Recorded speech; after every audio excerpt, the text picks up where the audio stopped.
korang, aku Faz Kipti. Kali ni aku akan review satu Korea movie. Tajuk dia ialah Lucid Dream. Diriliskan pada tahun 2017 dan durasi masa dia selama 1 jam 41 minit. Tanpa membuang masa lagi, aku akan review satu persatu watak yang ada dalam cerita Lucid Dream. Okey, pelakon pertama iaitu Go Soo memegang watak sebagai Dae-hoo, merupakan seorang bapa. Kang Hae-jung memegang watak sebagai So-hyun, merupakan seorang doktor yang buat lucid dream. Pelakon ketiga iaitu Park Yo-chun memegang watak sebagai Kwon Yong-hyun yang merupakan seorang pembantu IT. Dia ni akan hack mimpi seseorang. Okey, watak yang keempat iaitu Sol Kyu-gu memegang watak sebagai Song Ba-sup. Dia ni merupakan seorang penjahat. Dalam masa sama, dia ni seorang polis. Kim Kang-hoon memegang watak sebagai Chong Min-woo dan merupakan anak kepada Dae-hoo. Nak dijadikan cerita, nanti Dae-hoo dia akan bercerai dengan isteri dia. Nanti dia akan meluangkan masa dia dengan anak dia iaitu Choi Min-woo dekat satu taman permainan ni. Dalam masa yang sama dan hari yang sama, anak dia akan diculik dan bapa dia pula kena tembak dengan ubat penenang. Lepas dia bangun daripada pingsan tu, confirm lah dia tak tahu kan apa yang terjadi dekat diri dia dan macam mana anak dia boleh hilang. Jadi dia pergi ke balai polis untuk buat laporan mengenai anak dia telah diculik. Kalau korang nak tahu, dia mengambil masa 3 tahun untuk dia tunggu sama ada polis tu dapat cari ke tak anak dia tu. Korang dapat bayangkan tak? Seorang bapa, dia kehilangan anak dia, tunggu selama 3 tahun tak dapat lagi panggilan daripada polis yang katakan jumpa anak dia ke apa kan. Jadi dia ambil satu keputusan di mana nanti dia akan jumpa satu kaedah iaitu lucid dream untuk cari anak dia. Kaedah lucid dream ni adalah dia akan jelas tau dalam mimpi kau macam mana kau boleh nampak muka penculik tu, dia boleh nampak situasi tu dengan jelas. Dia bukan kabur-kabur. Dia menggunakan cara macam tu untuk mencari anak dia kan. Nanti dia akan panggil beberapa orang yang ada dalam dia punya penglihatan menggunakan kaedah lucid dream tu nanti. Nanti banyak tu orang tolong dia.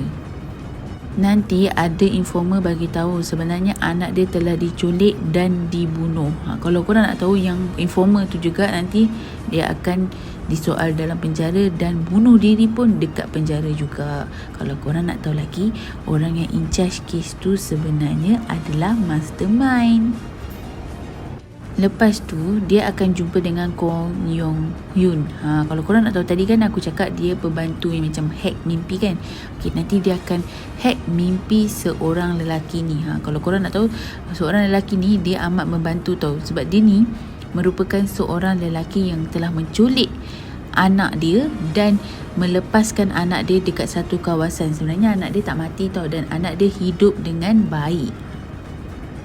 Lelaki yang tolong anak dia tu berada dalam keadaan koma. Nanti Wong Yong-yu dia akan bantu Dae-hoo untuk masuk dalam mimpi koma tu untuk cari tahu kat mana anak dia sebenarnya. Dan kalau korang nak tahu, dalam masa yang sama Song Bang-sup dia akan masuk juga dalam mimpi lelaki koma tu untuk tahu juga dekat mana Choi Min-woo berada. Kalau korang nak tahu, disenangkan cerita, Song Bang-sup dia ada satu anak mempunyai satu penyakit hati tau macam tu. Nanti dia perlukan hati Choi Min-woo untuk masukkan dalam badan anak dia untuk sembuhkan anak dia. Kalau korang nak tahu, grafik yang dia gunakan macam masuk dalam mimpi seseorang tu memang best gila. Gempak untuk korang tengok dan tak boring waktu dia berlawan antara Dae-hoo dan Song Ba-sup. Dae-hoo dan Song Ba-sup kan dia masuk dalam mimpi yang koma tu kan. Okey, kalau korang nak tahu juga, Kwon Yong-hyun membagi tahu tau.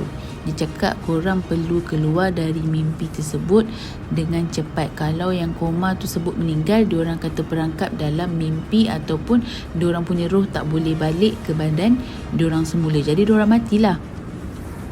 Persoalannya adalah, adakah Dae-hoo dan Song Ba-sup berjaya keluar dari mimpi si koma tersebut? Sebab si koma tersebut akan mati dalam cerita ini. Untuk keseluruhan cerita, aku bagi 9 star. Sebab apa 9 star? Sebab tiba-tiba je mak dengan ayah dia bergaduh dan bercerai. Semata-mata sebab Choi Min-woo terjatuh sikit dekat taman permainan. Jadi ending untuk cerita ni aku bagi 10 star sebab dia menjawab setiap pertanyaan persoalan dengan jelas.